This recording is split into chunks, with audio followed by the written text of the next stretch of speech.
Hello student, success coaching classes में आपका स्वागत है। यदि आप चैनल में पहली बार आए हैं तो चैनल को सब्सक्राइब कर ले और बेल आइकन को ऑल में प्रेस कर ले ताकि आने वाले सभी वीडियो को नोटिफिकेशन टाइम पर मिल जाए। आज हम डिस्कस करने वाले हैं क्लास 10th का सामाजिक विज्ञान। ये हमारा डे 5 है। यदि आपको भी टॉपर बनना है तो ये सीरीज को मिस ना करें। इसमें वेरी वेरी इंपॉर्टेंट आपको सब्जेक्टिव क्वेश्चन करवाने वाले हैं। चलिए हम लोग देखते हैं क्वेश्चन की। और हमारा क्या सबसे पहला क्वेश्चन है, तो हम लोग लिए हैं जल संसाधन चैप्टर से। बांध क्या है, चलिए हम लोग सबसे पहले समझते हैं बांध क्या है और वे जल संरक्षण एवं प्रबंधन में कैसे सहायक है। तो सबसे पहले देखेंगे, बांध सामान्यतः नदियों जो नदी होता है, नदियों में बहते जल को रोकने, दिशा बदलने या बहाव पर नियंत्रण कंट्रोल करने की क्या है, एक युक्ति है। इसके परिणाम स्वरूप जो है जलाशय, झील या जल भरण बनता है, जिसके जल का उपयोग जो है आवश्यकता के अनुसार हम लोग करते हैं। आगे हम लोग क्या बोल रहे हैं, बांध का निर्माण जो नदियों पर किया जाता है, कहाँ पे किया जाता है, नदियों पर किया जाता है तथा वर्षा जल की निचले जो मैदानी क्षेत्र में एकत्रित कर लिया जाता है। इस एकत्रित जल को नहरों के माध्यम से खेतों तक पहुंचाया जाता है। ठीक है, इस प्रकार बांध जो है जल संरक्षण एवं प्रबंधन में महत्वपूर्ण भूमिका निभाता है। आगे क्या बोल रहा है, सेकंड क्वेश्चन बोल रहा है, जल किस प्रकार एक पुनर्नवीकरण योग्य संसाधन है, स्पष्ट कीजिए। तो बोला जल का जो नवीकरण है और पुनर्भरण जलीय चक्र द्वारा होता है। संपूर्ण जल क्या होता है, नवीकरण योग्य है। ठीक है, और जल चक्र में क्या होता है, गतिशील रहता है, इसलिए इसको हम लोग बोलते हैं नवीकरण सुनिश्चित होता है। जैसे मान लीजिए सूर्य की गर्मी के कारण जल का क्या होता है, वाष्पीकरण होता है। जल क्या होता है, वाष्प में उड़ जाता है। जल वाष्प हवा में संघनित होकर बादलों में बदल जाता है। किसमें बदलता है, बादलों में बदल जाता है। और यह संघनित जो जलवाष्प वर्षा अथवा बर्फ के रूप में धरती पर क्या होता है, फिर धरती पर गिरता है। धरती से जल दोबारा क्या होता है, सागरों में फिर पहुंचता है और फिर जल पर क्या होता है, जल का वाष्पीकरण होता है। इस प्रकार क्या होता है, जलीय चक्र सदैव गतिशील रहता है। आगे देखते हैं थर्ड क्वेश्चन क्या है, ये वाला वेरी वेरी इंपॉर्टेंट क्वेश्चन है। जल संसाधनों का संरक्षण एवं प्रबंधन क्यों आवश्यक है, इसके लिए क्या क्या कारण होगा। तो बोले जल जो है जीवन का आधार है। जल है जीवन का आधार है। पृथ्वी पर जल की उपलब्धता भी सीमित है, लिमिट मात्रा में। अतः जल का संरक्षण एवं प्रबंधन क्या आवश्यक है, बहुत जरूरी है। जल का संरक्षण एवं प्रबंधन इसलिए भी जरूरी है क्योंकि जल की जो सीमित मात्रा उपलब्ध है और विभिन्न कारणों से प्रदूषित हो रहा है। विभिन्न कारणों से, अलग अलग कारणों से प्रदूषित हो रहा है। वर्तमान में जल संकट क्या है, एक गंभीर समस्या बन चुका है।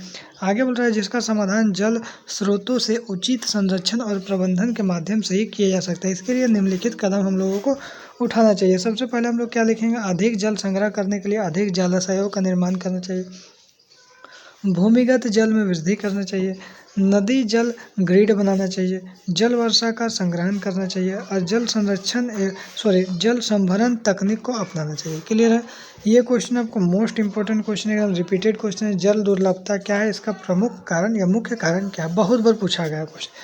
तो लिखेंगे मूलभूत आवश्यकताओं के पूर्ति हेतु जल का अभाव, जल का जो कमी होता है उसी को हम लोग जल दुर्लभता कहते हैं। इसका प्रमुख कारण क्या है, तो उपलब्ध जल का अति उपयोग। भैया जितना जल उपलब्ध है उससे ज़्यादा हम लोग उपयोग कर रहे हैं। समाज में जल का असमान वितरण, कहीं बहुत ज़्यादा ही जल है और कहीं जल ही नहीं है। उसके बाद जल प्रदूषण का कारण। और चौथा बोल रहा है अत्यधिक और निरंतर बढ़ती जनसंख्या के कारण भी जल दुर्लभता का कारण है। आगे देखिए क्या बोल रहा है, बहुउद्देश्य परियोजनाओं से होने वाले लाभ और हानियों की तुलना करके बताइए। तो लाभ सबसे पहले हम लोग देखते हैं, सिंचाई के लिए पर्याप्त जल की उपलब्धता सुनिश्चित होती है। बिजली उत्पादन में वृद्धि होती है। बाढ़ को कंट्रोल में सहायक होते हैं। पर्यटन को क्या होता है, बढ़ावा मिलता है। और मछली पालन में सहायक होता है। ये हम लोग क्या देखें, बहुउद्देश्य परियोजना के हम लोग लाभ देखें। उसके बाद हम लोग क्या देखने वाले हैं, हानि भी देखने वाले हैं। क्या इसका हानि है, हानि देखिए। तो हानि चलिए हम लोग देखते हैं, नदियों का बहाव अवरुद्ध होता है, फलस्वरूप तलछट बहाव मंद पड़ जाता है। आगे बोल रहा है, जलाशयों का निर्माण से मैदान में मौजूद वनस्पति व मिट्टियाँ पानी में डूबकर अपघटित हो जाती है। आगे तीसरा पॉइंट बोल रहा है, जलाशयों की तली में अत्यधिक तलछट जमा हो जाता है। आगे बोल रहा है, जल प्रदूषण जैसी समस्याएं भी उत्पन्न हो जाता है। आगे बोल रहा है, बांधों का निर्माण से नदियाँ टुकड़ों में बट जाती है। आगे क्वेश्चन बोल रहा है, ये भी क्वेश्चन बहुत बार रिपीटेड क्वेश्चन है। राजस्थान और अर्ध शुष्क क्षेत्रों में जल संग्रहण किस प्रकार किया जाता है, क्योंकि आपको पता है राजस्थान में जल संग्रहण, जल आपको जल्दी मिलता ही नहीं है वहाँ पर। आगे देखिए क्या बोल रहा है, राजस्थान के बीकानेर, फलोदी और बाड़मेर आदि स्थानों पर पीने के पानी का संग्रहण करने का भूमिगत जो होता है टैंक अथवा टाँका का हम लोग प्रयोग किया जाता है। यह मुख्य घर या आंगन में बनाया जाता है। घर या आंगन में बनाया जाता है। ये टैंक घर की ढलवा छतों में बनाया जाता है। यह टैंक घर की ढलवा छतों के माध्यम से पाइप द्वारा जुड़े होते हैं और वर्षा का जो पानी होता है इन पाइपों को क्या करता है, टैंक द्वारा पहुंचता है। अब प्रथम वर्षा के जल का संग्रह नहीं किया जाता है, अपितु इस टैंक अथवा पाइप में आदि को साफ करके करने में प्रयोग किया जाता है। जो पहला जो पानी पड़ता है उसको हम लोग क्या करते हैं, साफ करने में प्रयोग करते हैं।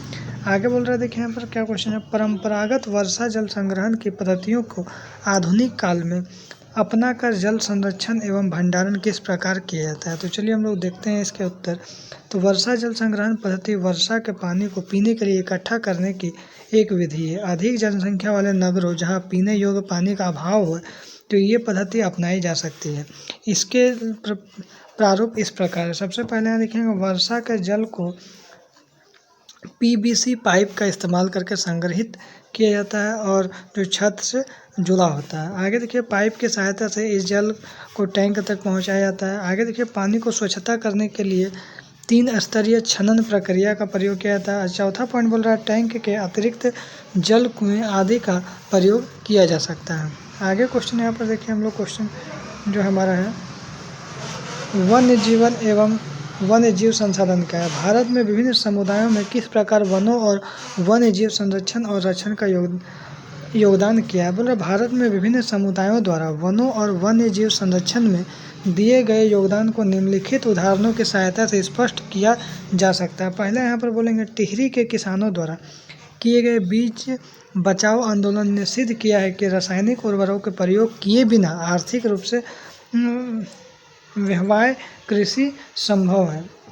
आगे बोल रहा है, राजस्थान के विश्नोई समुदाय के गाँव में काले हिरन, चिकारा, नीलगाय एवं मोरों का शिकार वर्जित है। तीसरा क्या बोल रहा है, राजस्थान के ही अलवर जिले के 5 गांवों द्वारा 1200 हेक्टेयर भूमि को भैरवदेव डाकब सुचेरी घोषित करना जहां शिकार वर्जित है, इस दिशा में एक सराहनीय उदाहरण है। आगे देखिए नेक्स्ट क्वेश्चन यहाँ पर, इसका नेक्स्ट पॉइंट क्या बोल रहा है। इसी प्रकार छोटा नागपुर क्षेत्र में मुंडा एवं संथाल जनजातियों द्वारा महुए एवं कदम के पेड़ों की पूजा ने इन वृक्षों का संरक्षण प्रदान किया है। आगे देखते हैं नेक्स्ट क्वेश्चन क्या बोल रहा है। जैव विविधता क्या है। भारत में जैव विविधता की कम करने वाले कौन कौन से कारक है। मोस्ट इंपॉर्टेंट क्वेश्चन है। तो जब लिखेंगे, जैव विविधता से अभिप्राय पृथ्वी पर पाए जाने वाले विभिन्न वनस्पति एवं प्राणियों की प्रजातियों से जो प्राय अपने कार्यों अथवा एवं आकार के आधार पर भिन्न भिन्न होते हैं। जैव विविधता को प्रभावित करने वाला कारक क्या है। तो सबसे पहले हम लोग लिखेंगे यहाँ पर,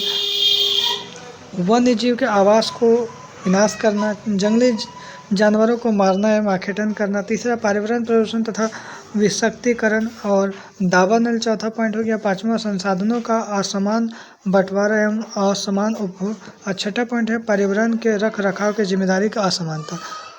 और विकासशील देशों में पर्यावरण विनाश का मुख्य कारण अत्यधिक जनसंख्या को माना जाता है। ठीक है, यदि आपको वीडियो अच्छा लगे तो लाइक करिएगा, शेयर करिएगा। अगर चैनल में नए हैं तो चैनल को सब्सक्राइब जरूर करिएगा। फिर मिलते हैं नेक्स्ट वीडियो में। Thank you so much.